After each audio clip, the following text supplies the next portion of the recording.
All right. I'm going to try and do this quickly. I've done it several times and it never is quick. It's way too long usually. This is a very deep and difficult subject to actually explain my ideas, and that may be because I'm way off the mark. I'm not sure. But what I want to talk about really quick is just what I think leads liberalism to authoritarianism, and why a lot of people that don't identify themselves as being necessarily communist or even socialist, or they say, oh, we're democratic socialists. It's completely different because we're very libertarian or liberal in our sensibilities, but yet when actually you apply the logic behind what they're doing, that you actually end up with a form of authoritarian type of liberty or liberation. Liberal, authoritative liberal. All right. So one of the things that I've noticed that it comes kind of full circle again to this idea of what relationships are to me. Relationships require sacrifice. I don't care what anybody says. I mean, in order to have a good, fulfilling relationship with somebody, you have to be willing to sacrifice a little bit of your own individualism. All right. One of the things that I really use to talk about as a great example for how we as a group or a person or an individual sacrifice to society, and one of the very first ones that I think we engage in is the sacrifice of language. And the way I mean sacrifice is not like I'm going to chop off a limb, or I'm gonna burn my best goat. All right, I'm not talking about that. I'm talking about the sacrifice of potential in order to be subjective, right, or to be something of value, or something more or less like a tool, because like right now, so I'm engaging in this, and instead of doing a multitude of other things. All right, I've got a little girl on the way. I got chickens hatching over there. I got a boy who's having surgery later this week. I got a business that I'm starting up. I got contract work that I'm doing for some friends to help with supplement some of my cash flow and make sure I've got enough money coming in while I'm trying to get my own business going. I've got QuickBooks. I just got started with my business. I need to get all of my expenses in there, accounts set up. So we've gone through, me and my wife, we set up a couple more accounts to try to keep our books separate with her income, my income, the business income, and I'm trying to maintain all of that so that I can file my taxes without getting audited next year. So I've also been selling some stuff on Facebook just to supplement the lost income from not having my job so far. And so far it's actually been really good. And I got a grandmother a couple of houses down. I was mowing her yard today, trying to take care of her. I got my own house I have to take care of. I've got shelves in here. Like I said, we got a baby on the way in the next 2 months, so trying to get her room organized and cleaned up. I got a wife that's pregnant right now, going on 9 months, so she can't do a whole lot. I've got my 7-year-old with his surgery next week, and he's got schoolwork, so it's a big load. It's quite a load that I'm carrying right now.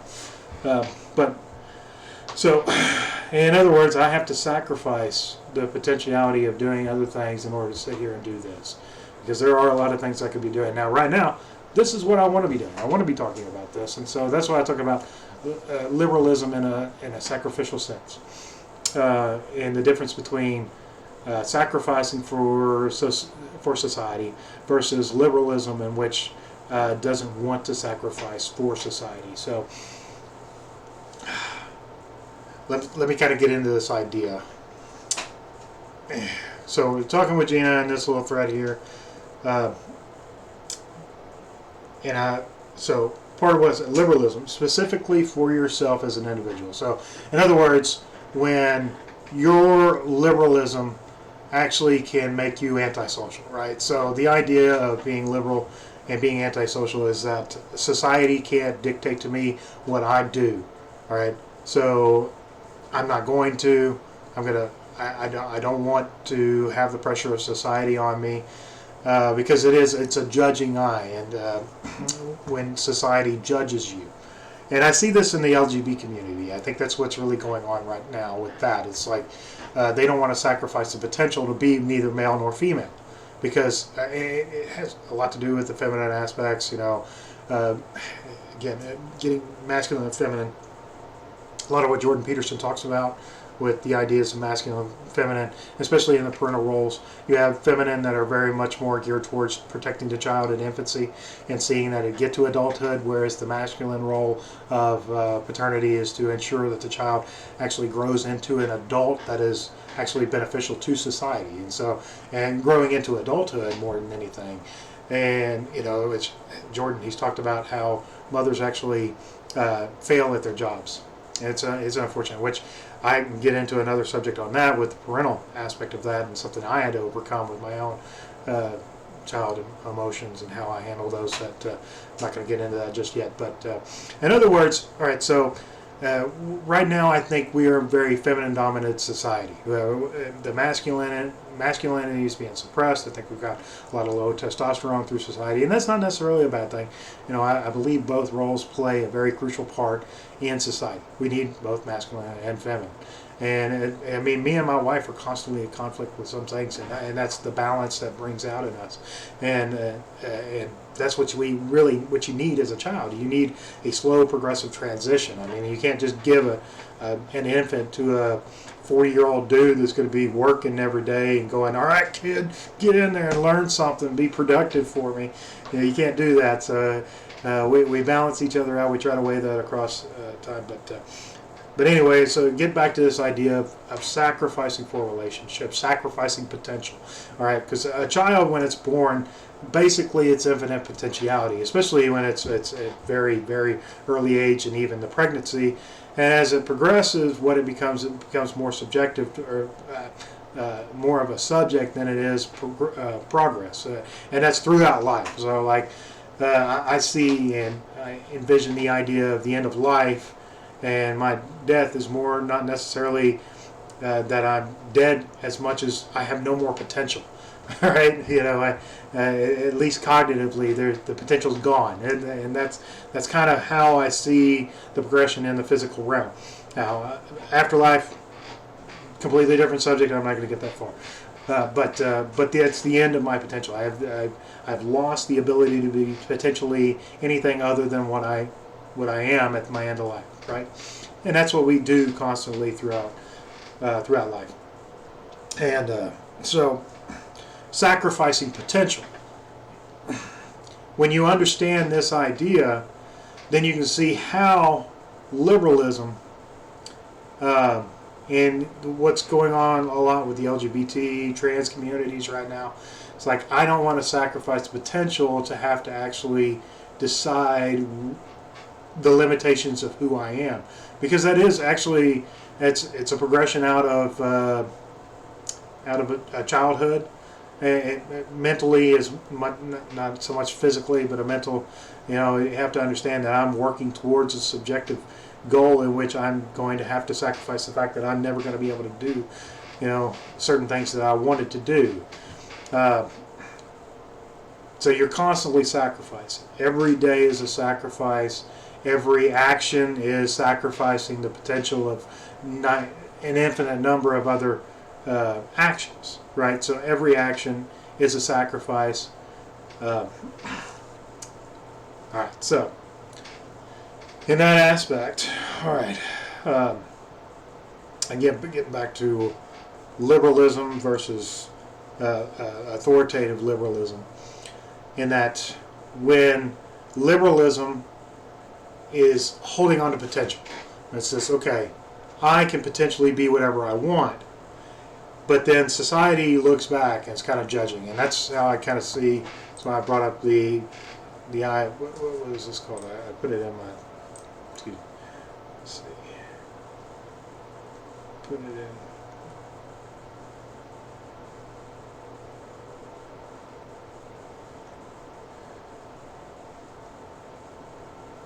The eye of Providence. The eye of Providence. I couldn't remember the name.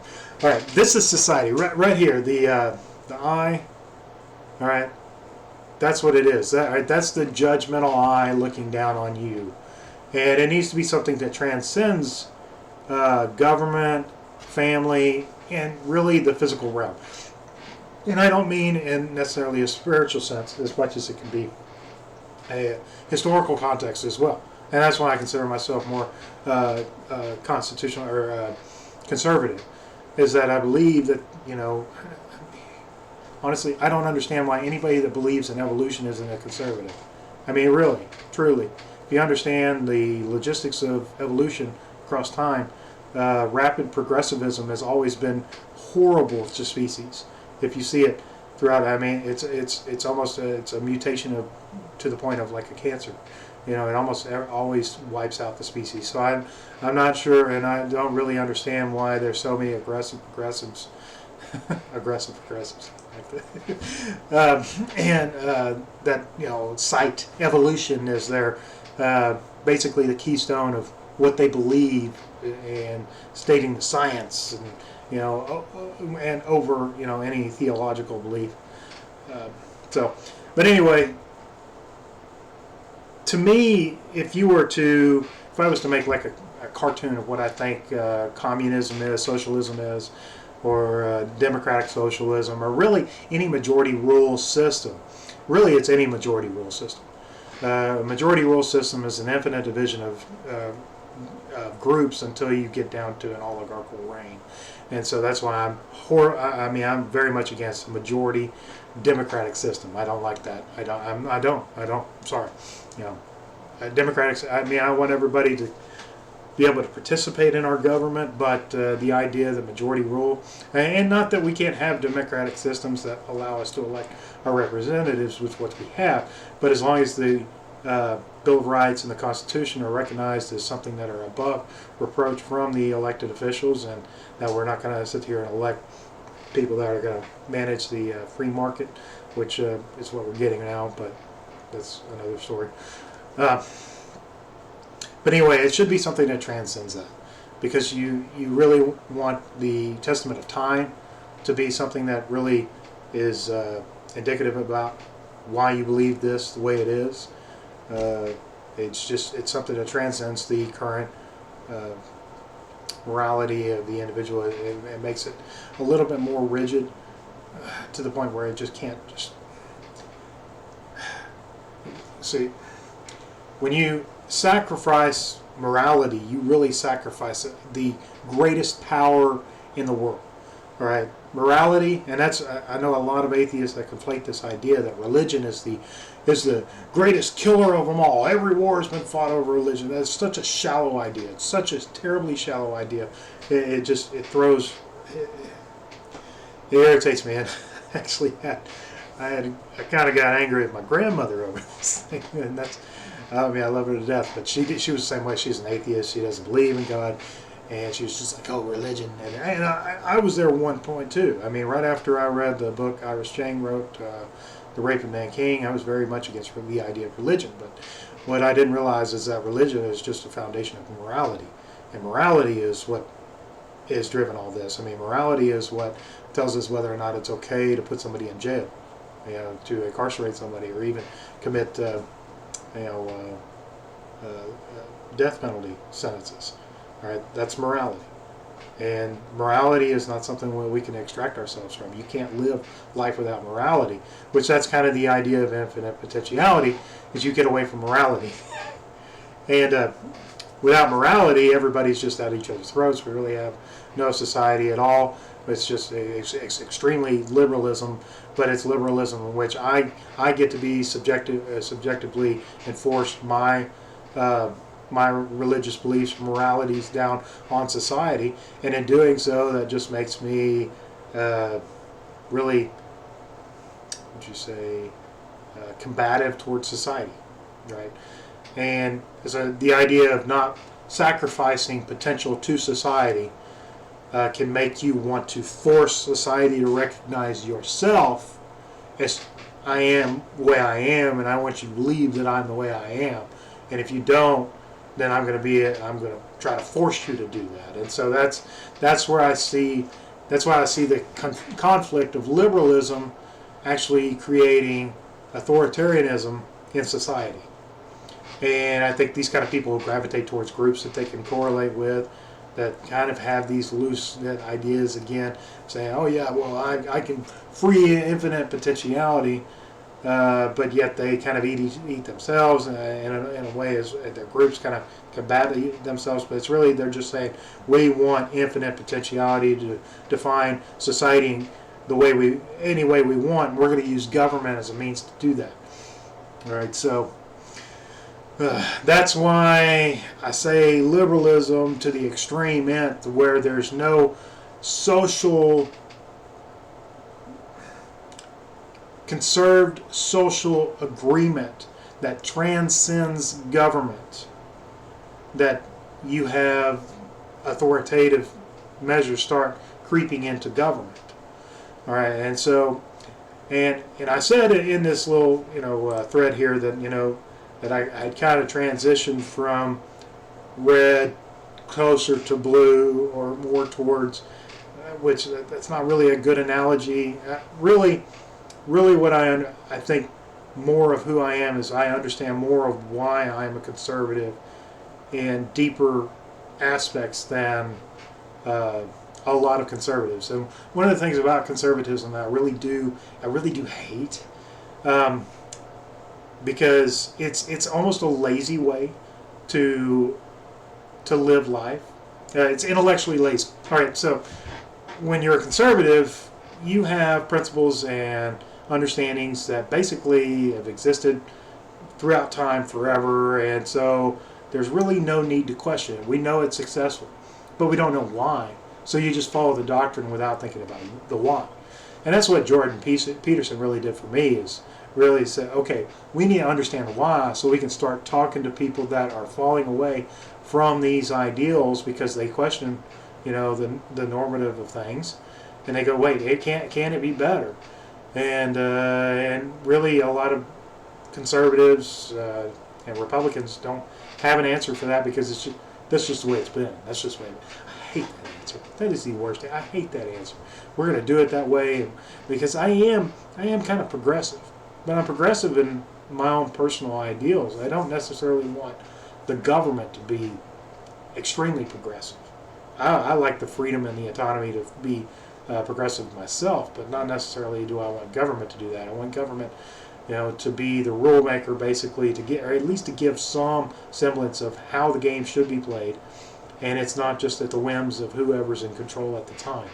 And we have something consistent across timelines, so that we can actually abstract what the future outcomes are going to be, because whether you believe it or not, and that's another point of contention I've constantly gone over, is like, look, you live through opinion, all right? Because we're constantly opinionated on how the outcomes of the future are going to be. If you're not living that way, you're going to be a victim of the past, and that's what's going on with a lot of people right now. Is like, I'm a victim of the past, all right? Well, but so you're just willing to do whatever in the present and forego whatever could happen in the present or in the future, because you were a victim of the past. And I see that happening a lot. And they go, well, if you share something in an article that's an opinion, well, that's not news, So, but everybody really acts and does things based on opinion. But that's how I see liberalism when it's actually self-centered liberalism, when it's really about manifesting and holding on to as much potential as I can, and I don't want to manifest into something that is going to be actually beneficial to society, because it means sacrificing what I could have been had I not decided to become something like that, because everything is finite. That's part of the problem with why you have to sacrifice, because potential is infinite, but you have to sacrifice in order to become something of value, and so potential goes away. You become more of a utilitarian, something of utility, and in that utility you sacrifice the potential of becoming utility in something else. But anyway, that's the problem, is I'm not willing to sacrifice for society. So instead, I'm going to flip it around and go, well, I'm liberal, I'm the way I want to be, my potential is my potential, and you can't force me to become something of utility to socialism, to society. so I'm going to try and change society. That's the authoritative type of liberalism that I see that's going on right now. Because most of the people that will tell you, oh no, I'm very liberal. I'm a liberal person. I'm not authoritarian. You know, let me live my life the way I want to live it. And then they judge you and bully you for, for having eyes on them and going, hey, that's not potentially a good use of your talents if you don't sacrifice something and say, okay, I'm going to focus on this so I can be a productive member of society. And so that's why that's my transition. It's like before I was much more just run-of-the-mill Republican. I didn't really understand why I was Republican.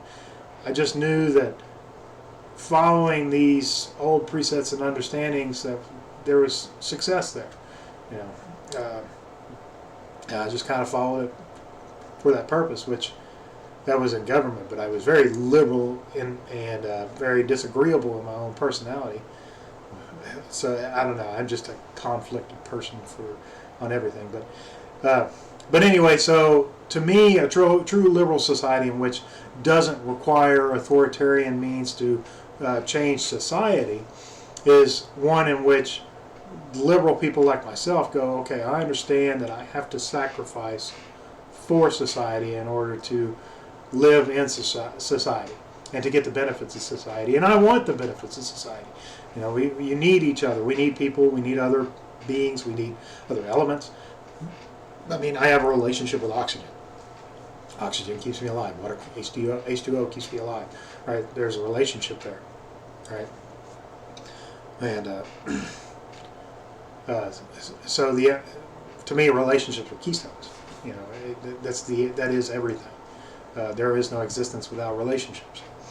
It's also why I think that evolution doesn't really doesn't explain the origin of species, because at minimum you have to have two entities in order to have evolution. At least for the logistical processes to happen, you have to have a minimum of two things, right? They interact with one another.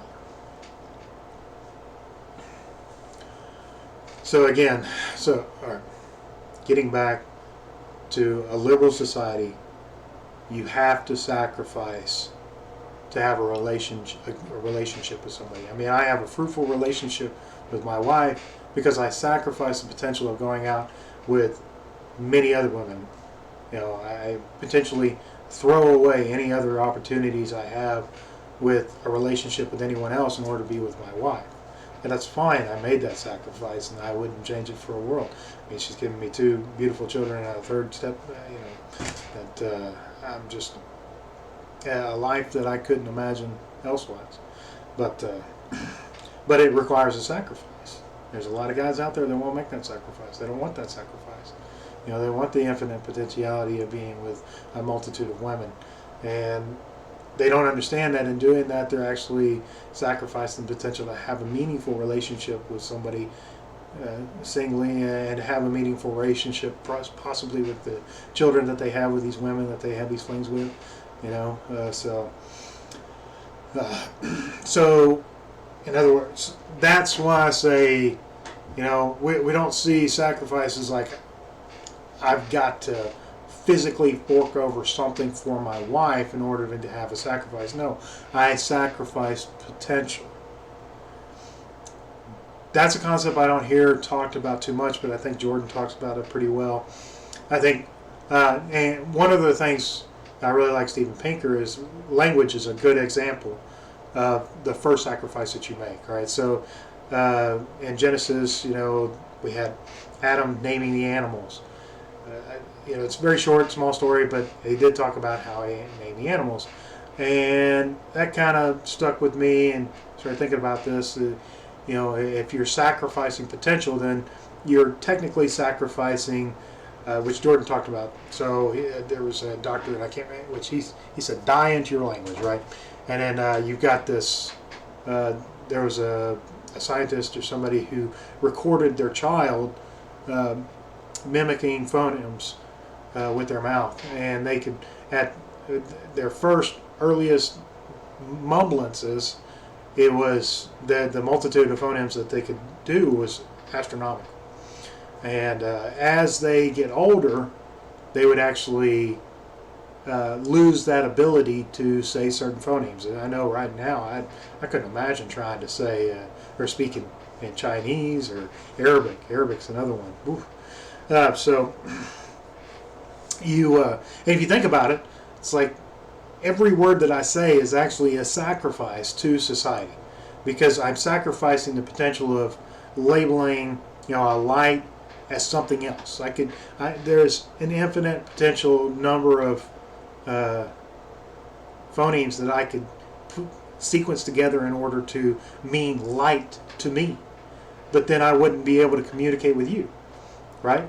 So you have to sacrifice to society in order to have a relationship with society. And so that's why I kind of focus on language. I don't know. I hope that's a good enough explanation. I'm probably just running more circles. I know my wife gets so frustrated with me when I try to talk like this, because ethics is difficult. It's actually what she's working on right now. She's going to school, as a student as well. So hoping to get her. She's getting an accounting degree right now, so she can help me with business. She's supposed to be helping me with QuickBooks before too long, but she's pregnant, so I give her a pass on a lot of things right now. But anyway, if y'all have any questions, just submit them. If there's anything that I could explain more in depth, I like talking about language. I have some really interesting ideas about language and how languages are macros, and how you're actually sequencing macros whenever you put together certain sentences. And I think there's a lot of nefarious people out there that right now are actually undercutting a lot of those macros in order to.